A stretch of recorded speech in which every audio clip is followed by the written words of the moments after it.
Hello friend, आज मैं आपके लिए एक नया वीडियो लेकर के आई हूँ जिसमें 2019 से लेकर के 20 तक के जितने भी प्रोडक्ट को जीआई टैग मिला है इसके बारे में डिस्कस करेंगे।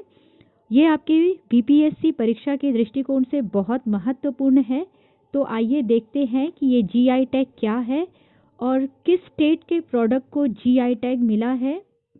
जीआई टैग अथवा भौगोलिक चिन्ह किसी भी उत्पाद के लिए एक चिन्ह होता है जो कुछ विशिष्ट उत्पादों जैसे कृषि, प्राकृतिक, हस्तशिल्प और औद्योगिक सामान को दिया जाता है जो कि एक निश्चित भौगोलिक क्षेत्र में 10 वर्ष या उससे अधिक समय से उत्पन्न या निर्मित हो रहा हो।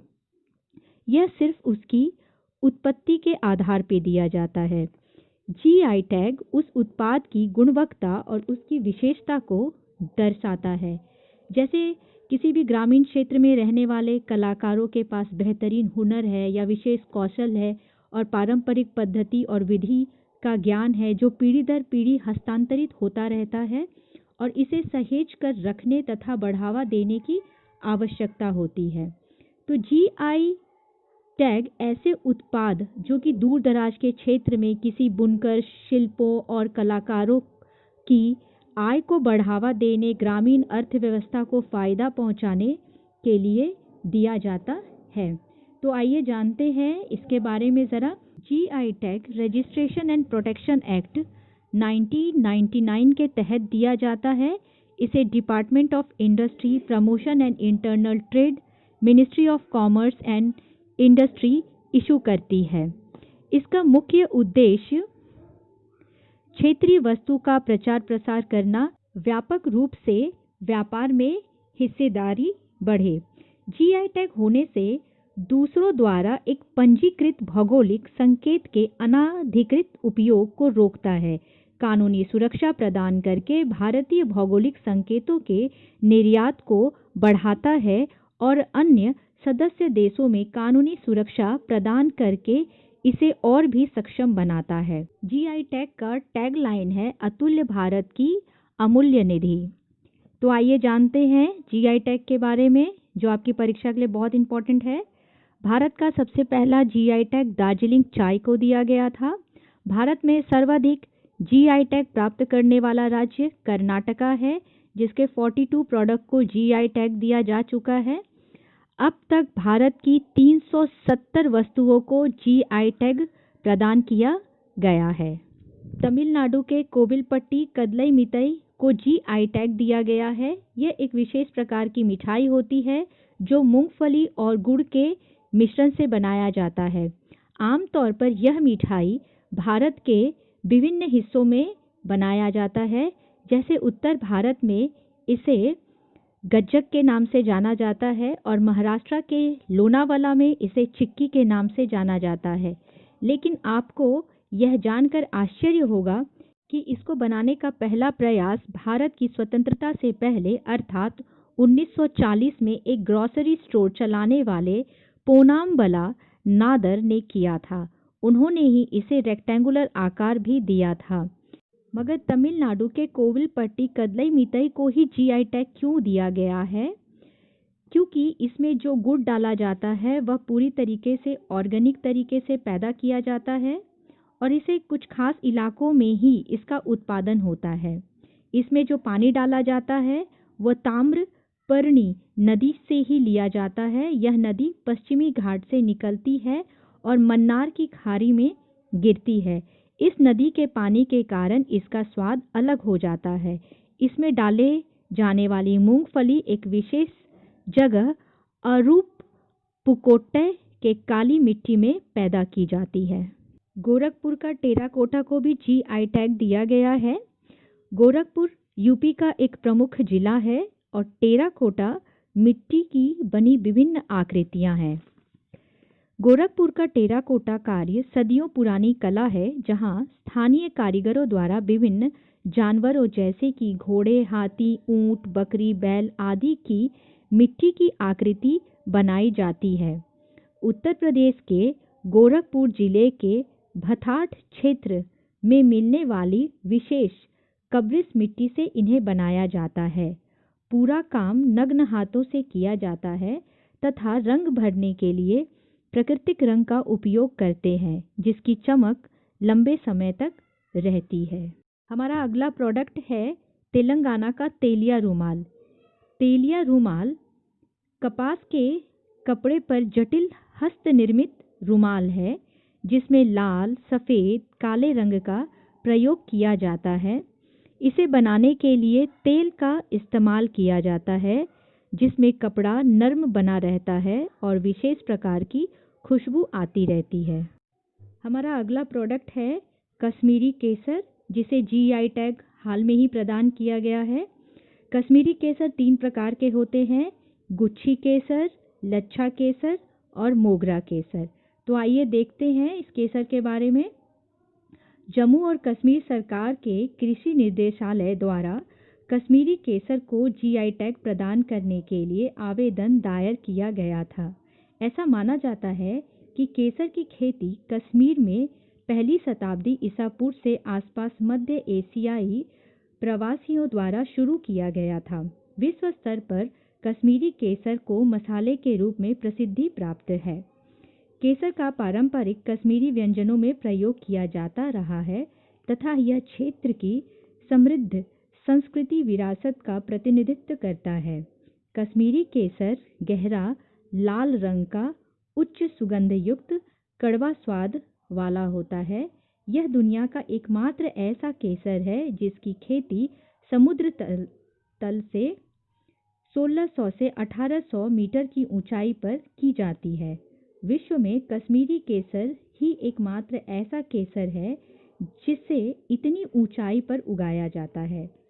केसर की खेती विशेष प्रकार के करेवा मिट्टी में की जाती है। दरअसल दुनिया में सबसे अधिक केसर उत्पादन करने वाला देश ईरान है, जो हर साल 30,000 हेक्टेयर भूमि पर 300 टन से अधिक केसर की खेती करता है। मगर ईरान की केसर का क्वालिटी कश्मीरी केसर की क्वालिटी से ज़्यादा अच्छा नहीं है। इसके अलावा स्पेन, अफ़गानिस्तान खराब क्वालिटी का केसर कम कीमत में बेचते हैं, जिसके कारण कश्मीरी केसर की कीमत लगभग 50% तक गिर गई है और इसे जीआई टैग की ज़रूरत पड़ी है ताकि वह विश्व बाजार में अपनी गुणवत्ता के हिसाब से अपनी कीमत को बरकरार रख सके। हमारा अगला जीआई टैग पाने वाला प्रोडक्ट है पलानी पंचमृतम। तमिलनाडु के प्रसिद्ध मुरुगन मंदिर में मिलने वाले पलानी पंचमृतम को भौगोलिक चिन्ह यानी जीआई टैग प्रदान किया गया है। यह पहली बार है जब किसी मंदिर के प्रसाद को जीआई टैग की सूची में जगह दी गई है, इसलिए ये आपको याद रखना भी ज़्यादा आसान रहेगा। पंचमृतम एक अभिषेक प्रसाद है जिसे भगवान के अभिषेक उपरांत ग्रहण किया जाता है। यह प्रसाद हल्का, गाढ़ा और स्वाद में मीठा होता है। पंचमृतम 5 पदार्थ केला, गुड़, गाय का घी, शहद और इलायची का संयोजन है। स्वाद के लिए खजूर और हीरा मिश्री मिलाई जाती है। इसे अर्ध ठोस अवस्था में परोसा जाता है। हमारा अगला जीआई टैग प्राप्त करने वाला प्रोडक्ट है डिंडीगुल ताला।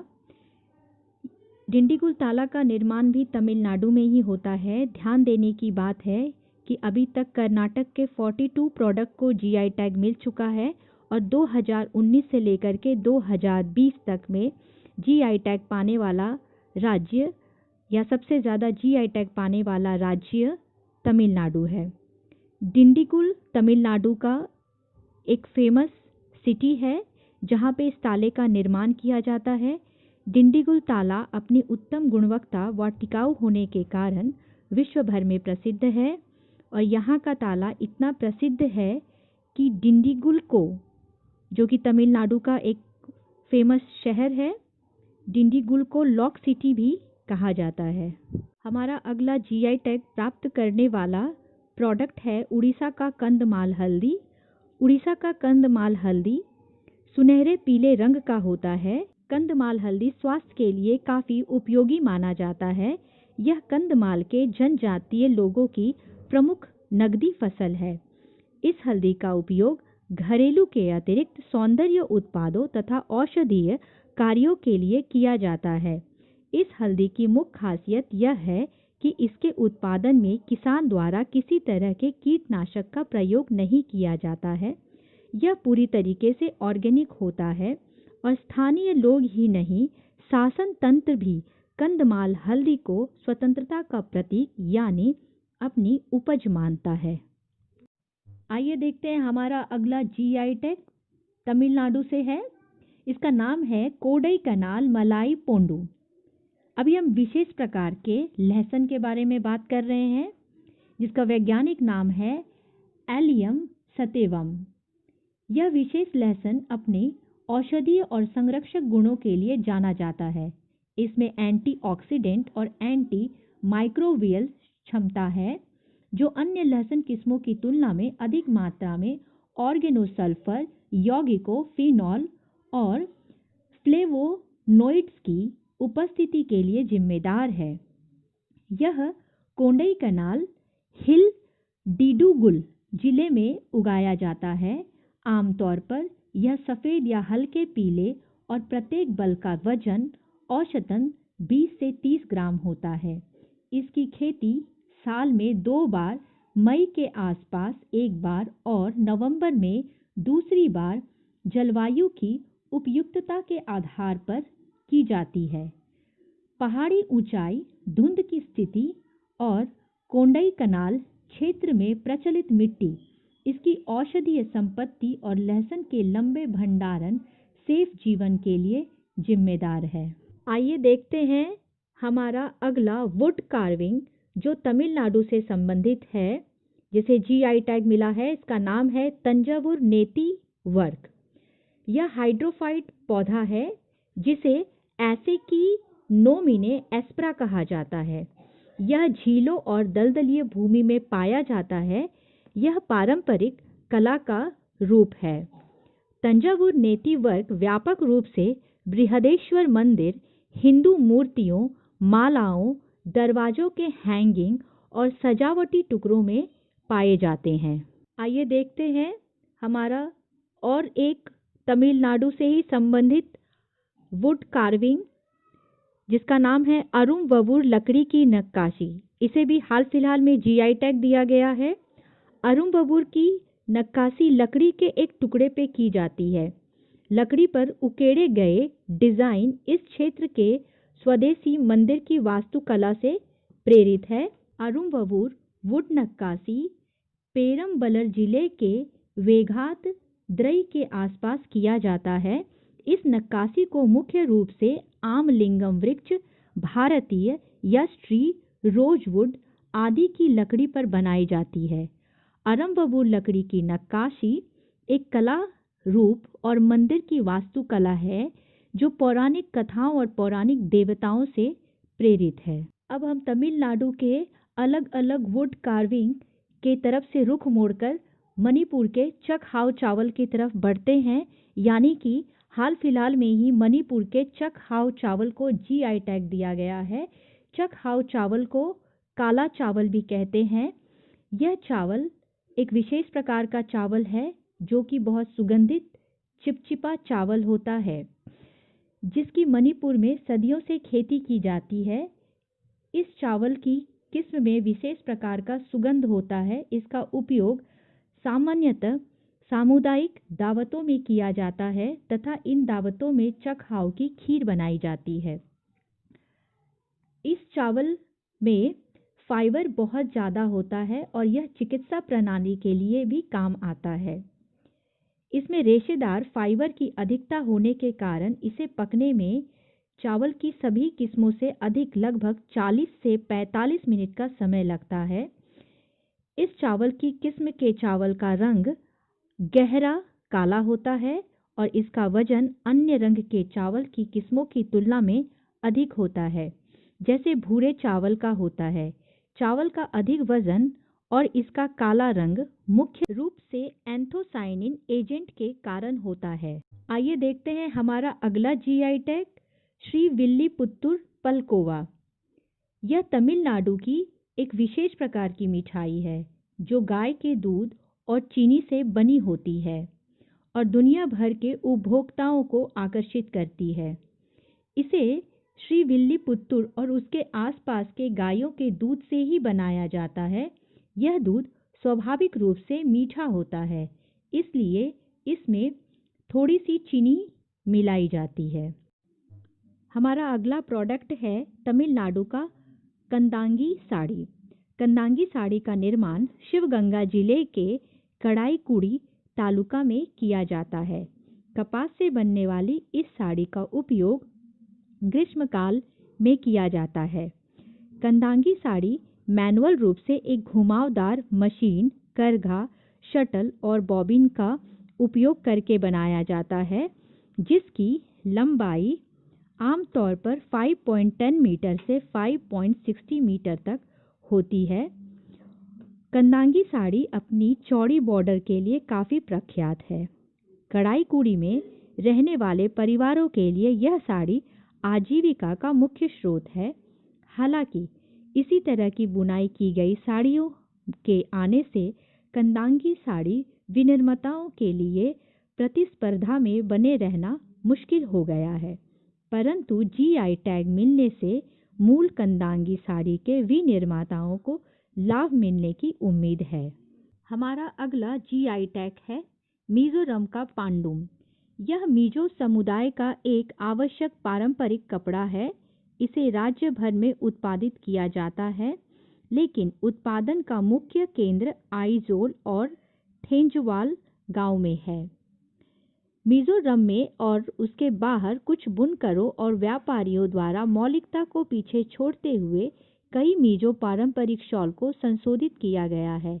पारंपरिक शॉल मुख्य रूप से मिजोरम के थे और जीआई टैग पारंपरिक शॉल के स्वामित्व और मौलिकता को बनाए रखने के लिए आवश्यक है।